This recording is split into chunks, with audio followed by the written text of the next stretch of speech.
Okay, so this is a fun one. Let's talk about debt collectors and debt collections. If your case is being paid on a lien, meaning that the providers are not going to get paid until the end of the case, or let's say that you've gone to the emergency room or urgent care and you've not yet paid them, and you're getting letters in the mail, or even if you're not getting letters in the mail, you will at some point probably get a letter or a phone call.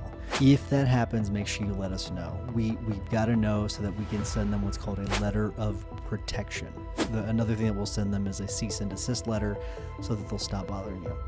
That being said, there's nothing that legally requires them to stop contacting you. You may still get those letters. That does not mean that they are dinging your credit.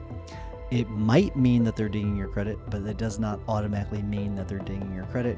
Many times what happens is they'll send you the letters just as a reminder to make sure that they get paid at the end of the case. Many times we're also receiving those letters. Many times we're actually reaching out to them anyways to get copies of the billing statements. It's just important that you let us know if those are coming in, that you tell us about them and we get copies of them. Because what happens sometimes is that we'll reach out to providers and they'll send us the records that they have, but what we don't know is that maybe you've gone to another provider or there's additional providers included in the records that are not in the records that they sent us. And sometimes those collection letters give us additional information that allows us to go out and get additional records and bills. So make sure you get those over to us. And then also, like I said, we're going to send the cease and desist letter, we're going to send the letter of protection, just so that they'll hopefully stop bothering you and that they won't ding your credit. Just make sure that you're regularly checking your credit score, checking your credit report to make sure nothing goes on there.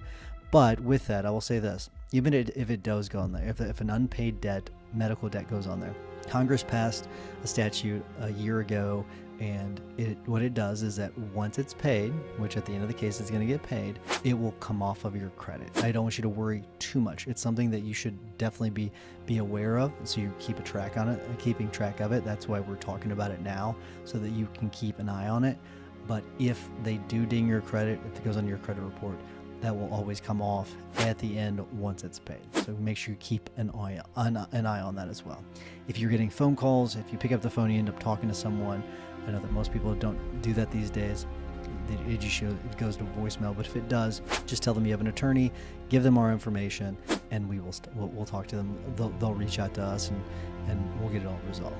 But if you have any questions about that, this is always sometimes a sticking point. So make sure that if you have any questions about this or if you have any concerns, that you let us know right away. And just give us a call, 888-550-4026. Have a great day and let us know if you need anything.